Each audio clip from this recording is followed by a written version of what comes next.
Okay, game 2. Anand bounces back in this game. So we're in for a fiercely contested 12-game match. It's a bit short actually by World Championship standards. And so it's great that Anand has already bounced back with game 2. So D4 Anand played. After knight F6, C4, and Topalov plays E6.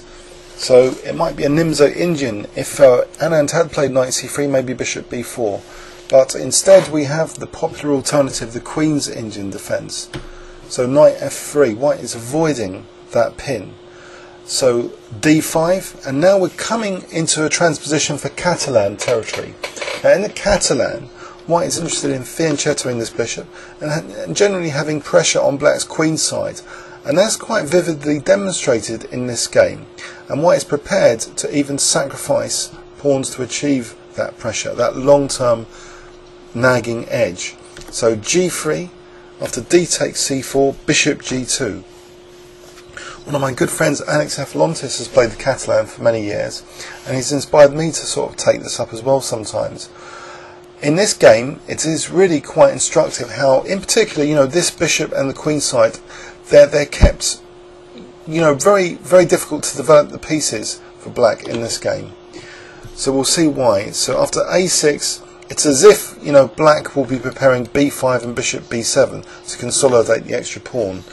So white tries to stop that by playing knight E5, so pinning B7. However, the knight is no longer controlling that D4 square, and black lashes out now against D4 with this next move, C5. So after knight A3, in fact white is now gambiting the D pawn. So he's returned the complement of the first game in effect, but this is a more positional gambit, not aimed at black's king on the king side, but rather the queen side, as we're about to see. So C takes D4, knight A takes C4. So here, what would you say white has for being a pawn down? Well, this pawn is easily blockadable via D3 at the moment. The development on the queen side is difficult now. This bishop is raging down the diagonal. These knights are nicely protecting each other. So there's a few compensatory factors here. Also, you'll note that the c-file potentially is in white's favour, the semi-open c-file. Especially, if he can connect rooks quicker than black can connect rooks. So bishop c5, both sides now castle, bishop d2. One interesting point of bishop d2, which is actually utilised, is it can be used for bishop a5 because this knight's now on c4. And if black's provoked to play b6 later, he might not want to play b6. It's another commitment added to black's position. So black actually shields the diagonal now from this bishop with knight d5. And white plays rook c1. So there's already some threats emerging, like potentially bishop a5 or knight a5. This bishop's a bit loose. So Topalov decides to play knight d7. Here knight d3 was played, again potentially threatening that bishop. So Topalov tucks it away on a7, but he hasn't solved his queenside issues yet. So bishop a5, provoking b6, but Topalov is not interested in playing that at the moment. He plays queen e7, and we have a very interesting positional maneuver now. So white has a nagging edge. What does he want to do? Does he want to keep the queens on and have long-term pressure, or get the queens off? Strangely, in this position, and rather brilliantly in retrospect, one could say, because Anand won the game, he played the move queen b3 with the idea of playing queen a3. So why would he want to double his own pawns and get the queens off when he's a pawn down? Well, one of the ideas, I think, is that the queen is actually a useful protector of these dark squares, especially like c5 and d6. So really, the intense pressure that is built up after this is quite instructive. Rook b8, queen a3, so offering the exchange of queens. Topalov takes. So we have a very interesting imbalance now. White's got enormous pressure, and all the pieces are really in great places. The rooks, they're prepared to double or even use the b file. The knights have got good control over e5 and d6. this pawn is under lock and key, blockaded by this beautiful knight on d3, and this bishop is ready to do some damage on the diagonal. So black plays knight d7 to f6, and after knight e5 we see immediate problems. How does this bishop develop? If bishop d7, maybe just taking on d5 and rook c7, that would be unpleasant for black. So Topalov has to be very careful. Rook e8, and now white has the luxury of simply being able to double rooks. Very simple, very effective positional play.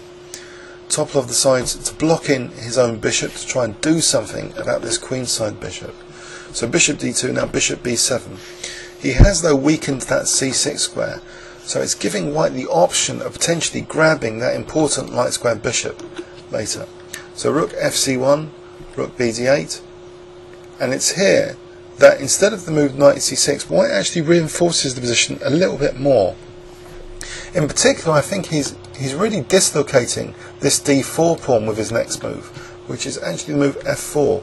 Because if you think about it, if black could ever get in e5, maybe these pawns would be coming down the centre. But by playing f4, he's locking black's pawn structure a bit more. This pawn is going to be vulnerable later on d4. So it's not really a clear-cut, gambit. If white can forcibly get his pawn back soon, he'll stand better potentially. So bishop b8, and now the move a4, another quiet move. So if whites are now to play a5, then that will be provoking b5, and look at that massive knight, potentially on c5. So Topalov is forced for another concession. He plays a5, so he's weakening now b5 as well as c6 being weak, and it's here that Anand pounces with his knight to collect the light square bishop. So he's almost using Steinitzian accumulation of positional advantages, but the difference is he's a pawn down, so it's a very dynamic treatment of the whole position, the whole opening. The Catalan system triumphing in this game, with a nice little positional gambit really. But look at that domination of the c-file. White's rooks much more aggressive than black's rooks, just sitting on the back rank, although they are connected. And look at white's bishops, they're superior, I think, to black's minor pieces at the moment. So h5 was played. It's a pseudo-aggressive move, but white doesn't have to weaken his position by playing like h3 or something. He can just keep this structure solid. And he does so by actually playing rook 1 to c4. So he's questioning, this pawn. Is black going to sit back and allow white to just capture that d4 pawn? Well, Topalov tries to play aggressively and actively now. He plays knight e3. So he doesn't mind the minor piece configuration changing here. But I think it is actually changing in white's favour, this simplification now. This bishop is still, a lot superior to this bishop over here. The rooks are still superior, and the knight, as long as it's, safely on d3, and this pawn supporting it, this pawn shouldn't be such a menace. But I think, Topalov is keen to try and do something with this pawn, and we see some quite aggressive play.